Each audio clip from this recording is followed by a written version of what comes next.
Коронавирустан улам үй бүлөсүн айлап көрбөй иштеп жаткан мекендештерибиз көп. Алар негизинен ÖКМ, ИИМдин жана саламаттык сактоо тармагынын кызматкерлери. Булардын арасында ысыктын күнүндө коргонуу кийимдери менен үймө-үй мекемеден мекеме кыдырып, аба өткөрбөгөн костюмдан сырткары бир нече литрлик химиялык затты көтөрүп, көл шал тердеп оорунун очогунда дезинфекция иштерин сааттап жасап жүргөндөр бар. Жөнөкөй учурда хлордун жытынан чыдабай кетсе, бул адамдар химиялык затты суткалап жыттап, бел чечпей эмгектенип жаткан учуру. Спутник Ош шаардык башкармалыгындагы куткаруу кызматынын жетекчиси Белек Тагаевди кепке тартты. Ал күрөш жана эрежесиз эр уруш менен алектенип келет. Эркин күрөш боюнча спорт чеберине талапкер. Белек, айтсаңыз, канча жылдан бери куткаруучулук милдетти аркалап келе жатасыз? Өзгөчө кырдаалдар министрлигинде 8, ал эми куткаруучу болуп иштеп жатканыма 7 жыл болду. Коронавирус жөнөкөй жаран, андан сырткары куткаруучу катары иш режимиңерди бир топ өзгөртүптүр.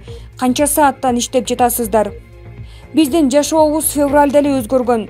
Мурда саат 8:30дан кечки 5:30га чейин эле. Абал өзгөргөндөн бери режимде эле жок. Февралдын 6-ларынан тарта эле бизде коронавирус боюнча иш башталган. Кытайдан келген жарандарды обсервацияга алуу боюнча медиктер менен иштедик. Себеби Кытайдан келген жарандарды аэропортко конгондон жайгаштыра турган Манас обсервациясы ачылган. Аэропорттон тез жардам обсервацияга алып келет. Биз ал жерде турган себебибиз медиктердин коопсуздугун жана жүргүнчүлөрдүн качып кетүүсүн кароо эле. Анда суук да болчу. Кызматтагылар бир күн алмашып иштеп жаттык. Сиздер куткаруучулар тобу азыр обочолонууда туруп иштей турбайсыздарбы? Атайын дегеним, сырттагылар менен байланышпайсыздар. Чоочун эч ким сиздерге кирбейт. Ооба, биздин кызмат казармалык режимге өттү. Үйгө бир айдан ашуун убакыттан бери бара элекпиз.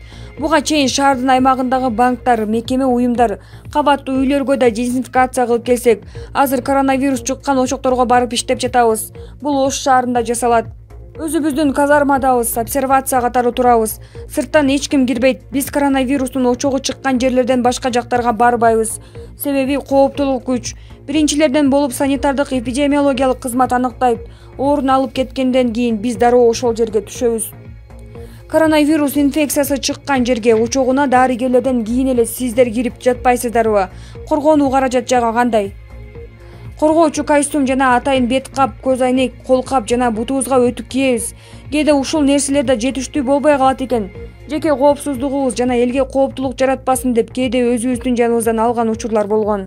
Сиздердин кийимдер мага скафандр сымал эле сезилет. Баскан турганга ыңгайсыз да болсо керек.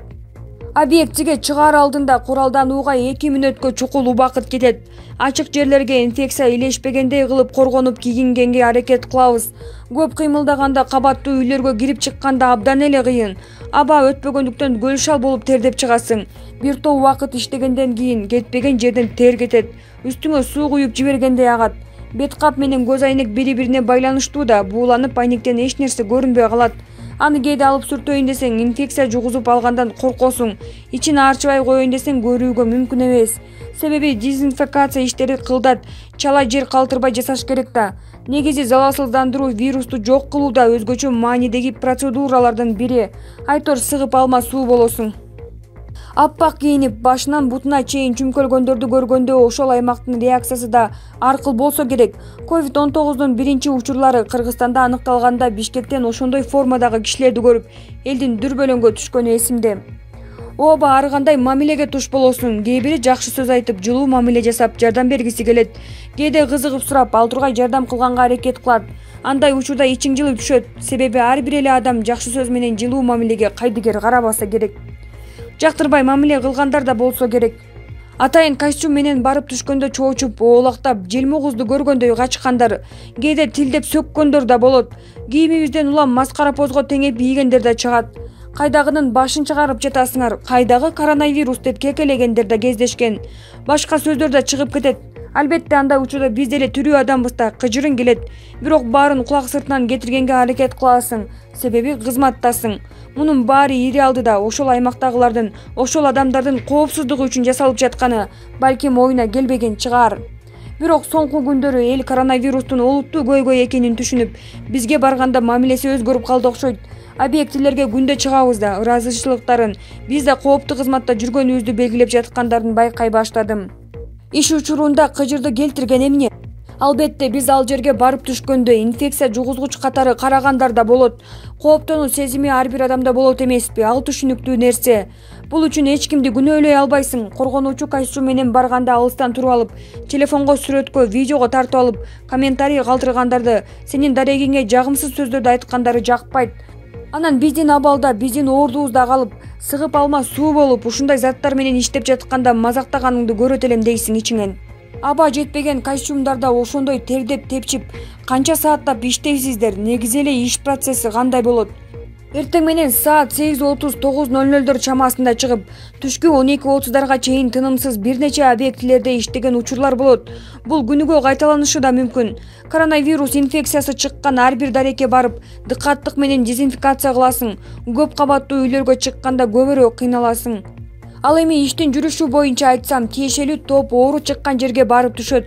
Кызматкерлердин ичинен экөө кирет да тыкыр толугу менен дезинфекциялап чыгат. Алар бүттүк деп белги берип, босогодон сыртка чыгаары менен эки кызматкер даяр турат. Дезинфекция жасап чыккан куткаруучуларды эми башка кесиптештери толугу менен баштан аяк дезинфекциялап чыгат. Бул жерде алакандай ар бир жер маанилүү, себеби вирусту сыртка алып кетпеши керек. Башкача айтканда, сенин тагдырың менен коопсуздугуң алардын колунда болот дегендик. Ал эми сени залалсыздандырган процесс абдан жагымсыз. Үйдүн ичинде чачып жатканыңда анча билинбейт. Ал эми образдуу айтканда, ишиңди аяктагандан кийин сени хлорго чөмүлтүп туруп чыгарганда жыты жана башкалары бир топ эле жагымсыз. Бул процедуралар бүткөндөн кийин гана топ андан ары ишин улантып кийинки объектиге кетебиз. Кечинде суу жыгылып чарчап келесиздер, анын үстүнө химиялык заттардын жыты да жагымсыз деп айта кетпедиңизби? Чынын айтканда, дезинфекция кылуучу каражаттар менен иштеген абдан кыйын экен. 1-2 сааттан соң хлордун жытынан башың ооруп чыгат. Анан объектилердин канча калгандыгын тактап билип, ошого жараша иш кыласың. Кээде эс алган мүнөттөр жана химикаты жок аба көздөн учат. Башың ооруп чыккандыктан бери жакта отурган адамдын сөзү да жакпай калат. Жөн эле кара күч менен иштеген башка, ал эми мындай заттар менен иштеген башка. Зыяндуулугун оор экенин билип турасың, бирок кызматыңды аткарышың керек. Учурда ар бир тармактагылар бул илдет менен күрөшүүдө өзүнө тагылган ишти кылып жатат. Муну мен кылбасам башка ким келип жасамак эле деген ой болот. Башкысы, республикада коронавирус инфекциясына каршы жүргүзүлүп жаткан иштер аягына натыйжалуу чыгышы керек. Маселен, эл куткаруучу десе өзгөчө адамдай сезет. Көбү медиктерге, куткаруучуларга, милиционерлерге деле оору жугуп кала турганын капарга албайт. Сиз башка кыргызстандыктар сыяктуу эле качан кооптонуп баштадыңыз? Коронавирус Кыргызстанда аныкталып, биздин кызматкерлер тиешелүү тараптар менен биргеликте обсервациянын конкреттүү даярдай баштаганда кооптулукту сездим. Эң эле биринчи Манас обсервациясында Умурадан келгендерди кайра чогултуп келгенде, ал жерге кирип жарандар жөнүндө маалыматты тактап жүрдүк. Ошондо коркуу сезими болду. Үй бүлөнү, жакындарыңды ойлойт экенсиң. Андан сырткары аэропорт аркылуу келгендерди түз тосуп алып, обсервацияларга жеткирүү милдети медиктерден сырткары бизге да тагылган. Ошол күндөрү да коркунуч турду. Ошол учурларда сиздерде коргонуучу костюмдар бар беле? Жок, ал учурда бет капчан, антисептик колдонуп иштедик. Сиз өзүңүз да бул учурлардан кийин анализ тапшырдыңызбы? Албетте тапшырып, анализдерибиз жакшы чыкты. Өзүбүздүн дарыгерлер карап текшерип турушат. Анткени менен оору жугуп калуу коркунучу дайыма эле бар. Тобокел менен иштеп жатабыз. Ал жүрөктүн башында турган нерсе. 1 айдан ашуун убакыттан бери казармалык режимде үй бетин көрбөй иштеп жатыпсыздар. Азыр эң көбүрөөк кимди сагынып жатасыз? Албетте үй бүлөмдү, балдарымды, өзгөчө апамды сагындым. Аты Чынара, атам жок. Апамды көбүрөөк эстеп жана аяп жатам. Келинчегим дарыгер болгондуктан ал дагы кечке иште. Мен бул жактамын. Балдар менен үйдү кароо түйшүгү азыр апама түшүп жаткан учур. Премьер-министр Мухамбеткалый Абылгазиев мекендештерди жоопкерчиликтүү болууга жана карантин аяктаганча обочолонуу тартибин сактоого чакырды. Бул тууралуу өкмөттөн билдиришти. Абылгазиев учурда өкмөт өлкөдөгү экономикалык жигердүүлүктү калыбына келтирүү үчүн даярдык көрүүгө багыт алганын белгилеген. Жумуш орундарын жана жарандардын кирешесин сактоо максатында биз тараптан экономиканын дээрлик, маанилүү жана суроо талап чоң болгон тармактарынын иштөөсүнө этап-этабы менен уруксаат берүү жөнүндө чечим кабыл алынган. Коронавирус инфекциясынын кырдаалга тийгизген таасирин эске алуу менен бул өлкө үчүн оор, бирок ошол эле учурда өтө маанилүү чечим болду. Бирок көптөр бул жеңилдиктерди карантиндик режимди токтотуу жана мурдагы жашоо шартына кайтуу катары кабыл алышууда. Мен белгилей кетейин, андай эмес. Жумушка уруксат алгандардан башка бардык жарандар карантинди сактоого тийиш. Бүгүн вирус менен күрөштө маанилүү этап келди. Ал ар бир жарандын жоопкерчиликти жана тартипти талап кылат. Биз жумшаган бардык күч аракетибиздин текке кетишине жол бере албайбыз, деди Абылгазиев. Ал ошондой эле социалдык аралыкты гигиена эрежелерин сактоо керектигин белгиледи. 1-майдан тарта ишмердүүлүгүнө уруксат берилген мекеме жана уюмдардын жетекчилери бардык санитардык эпидемиологиялык талаптардын тыкыр аткарылышы үчүн жеке жоопкерчилик алаарын эскертип кетким келет, деди премьер.